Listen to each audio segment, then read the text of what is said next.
Next നമുക്ക് leaf വരുന്നുണ്ട്.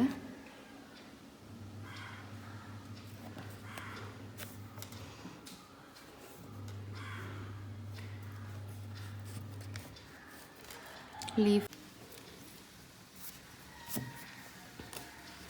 ആദ്യം നമ്മളൊരു ലൈൻ വരച്ച് കൊടുക്കുക. അതേപോലെ തന്നെ ഇങ്ങനെ ഒന്ന് കൊടുക്കുക. എന്നിട്ട് സെൻറ്ററിലൊരു ലൈനും കൊടുത്താൽ ലീഫായി.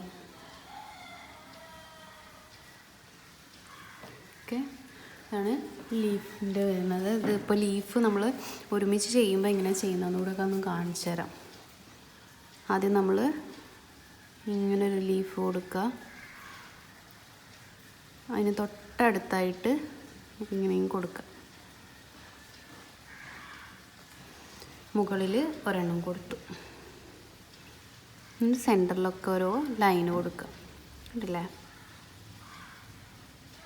ചരിച്ചിട്ടൊരു ലീഫ് കൊടുത്തു. അതിൻ്റെ തൊട്ടപ്പുറത്തേക്കും അതേപോലെ ചരിച്ചൊന്ന് കൊടുക്കുക.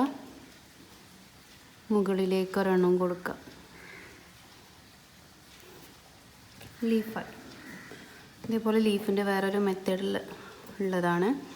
ജസ്റ്റ് നമ്മളൊരു കുഞ്ഞ് ലൈൻ ഇട്ട് കൊടുക്കുക. എന്നിട്ട് ഒരു ഡോട്ട് നന്നായിട്ട് പ്രഷർ ചെയ്തിട്ട് ഒരു ഡോട്ട് കൊടുക്കുക. അതിനൊന്ന് ജസ്റ്റ് ഒന്ന് വലിച്ചിങ്ങോട്ട് വെച്ച് കൊടുക്കുക. കുഞ്ഞ് ലീഫ് പ്രഷറിങ് കൊടുക്കുക. എന്നിട്ട് ജസ്റ്റ് ഒന്ന് വലിച്ചിങ്ങോട്ട് വെച്ച് കൊടുക്കുക. ഒരു ലൈൻ ഇട്ട് കൊടുത്തിട്ട് നന്നായിട്ടൊരു ഡോട്ട് പ്രഷറിങ് ചെയ്തിട്ട് ഡോട്ടാക്കിയിട്ട് ജസ്റ്റ് ഒന്ന് വലിച്ചിങ്ങോട്ടേക്ക് വെച്ച് കൊടുക്കുക. നന്നായിട്ട് പ്രാക്ടീസ് ചെയ്യണം ഇത്. ഒരു ലൈൻ ഇട്ടു, നല്ലോണം പ്രഷർ ചെയ്യുക. പ്രഷർ ചെയ്യാനും പിശുക്ക് കാണിക്കേണ്ട ആവശ്യമില്ല. നന്നായിട്ട് പ്രഷർ ചെയ്തതിന് ശേഷം പൊക്കി പിടിച്ച് ഇങ്ങനെ ഇങ്ങോട്ടേക്കൊന്ന് വെച്ച് കൊടുക്കുക. ഒന്നുകൂടെ കാണിക്കാം. ഒരു ലൈൻ ഇട്ടു, നന്നായിട്ട് പ്രഷർ ചെയ്യുക. എന്നിട്ട് ജസ്റ്റ് ഒന്ന് പൊക്കി പിടിച്ച് ഇങ്ങോട്ടേക്ക് വയ്ക്കുക.